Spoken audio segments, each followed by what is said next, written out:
तुकाराम मुंढे यांची सर्वात मोठी धाड, महाराष्ट्रातील सर्वात मोठी भेसळ सापडली आणि थेट 12 कोटी लोकांना मोठा धोका निर्माण झाला. 3 वस्तू ज्या महाराष्ट्रातील प्रत्येक व्यक्ती पीत आहे किंवा खात आहे. या वस्तूंमध्ये अशी भयानक भेसळ सापडली आहे की ज्यामुळे आता सगळ्या लोकांचे आरोग्य आता धोक्यात आले आहे.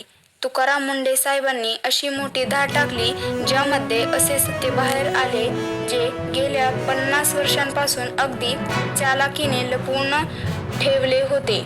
महाराष्ट्रात अशा 2-3 वस्तू आहेत ज्या प्रत्येक घरात नियमितपणे वापरल्या जातात आणि या वस्तू काही भेसळ उघड झाली आहे. गेल्या अवघ्या काही दिवसात 200हून अधिक ठिकाणी धाड टाकून तब्बल 192 गुन्हेगारांना जेलमध्ये टाकले.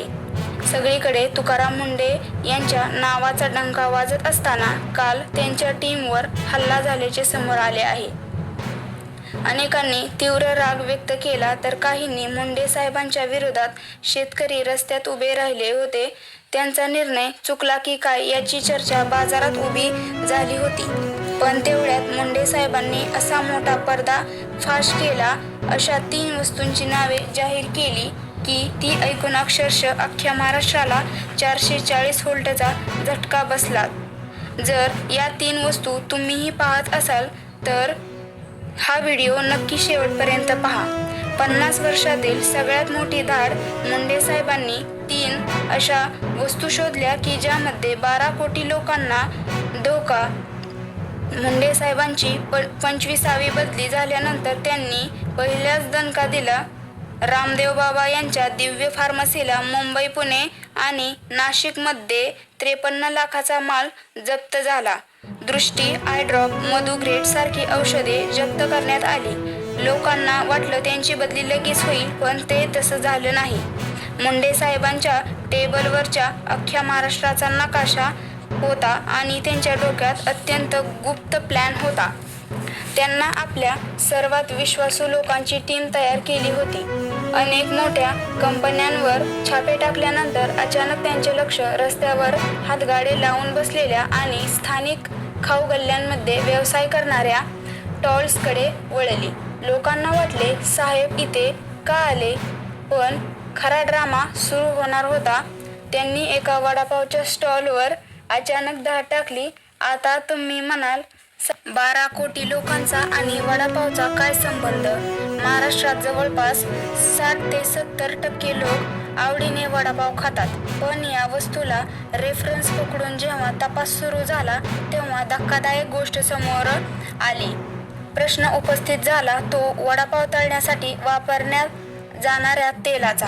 तेच तेल वारंवार उकळून वापरून त्यात कर्करोगजन्य म्हणजेच केरोसिनेज जनक घटक तयार होते. खरा मुद्दा फक्त तेलाचा नव्हता. खरा मुद्दा तो त्या वडापावच्या खाली असणाऱ्या न्यूजपेपर म्हणजेच वर्तमानपत्राचा होता. ज्या न्यूजपेपरमध्ये आपल्याला वडापाव गुंडाळून देतात त्या वर्तमानपत्रावरील शाई उष्णतेमुळे वडापावला चिटकते. या शाईमध्ये बायफिनिल सारख्या घातक रसायनांचा वापर केलेला असतो जे पोटात जाऊन किडनी आणि लिव्हर पूर्णपणे निकामी करतात. 50 वर्षांपासून ही पद्धत रोज सुरू आहे. छोट्या स्टॉलवरून थेट मोठ्या पुरवठादारांची साखळी शोधून काढली. पण मुंढे साहेबांना या स्टॉलपाशी एक आणखी गोष्ट सापडली. ती तरुणांपासून ते लहान मुलांपर्यंत चवीने खातात. ही दुसरी गोष्ट कोणती ती जाणून घेण्यासाठी व्हिडिओ शेवटपर्यंत नक्की पहा. आणि ती वस्तू म्हणजे भेळ. भेळ ही वस्तू अशी आहे की ती महाराष्ट्रातील निम्म्या लोकांची आवडती वस्तू आहे आणि ही भेळ वर्तमान कागदाच्या किंवा निकृष्ट अशा प्लॅस्टिक प्लेटवर दिली जाते. आता वेळ आली ती तिसरी गोष्ट जाणून घेण्याची.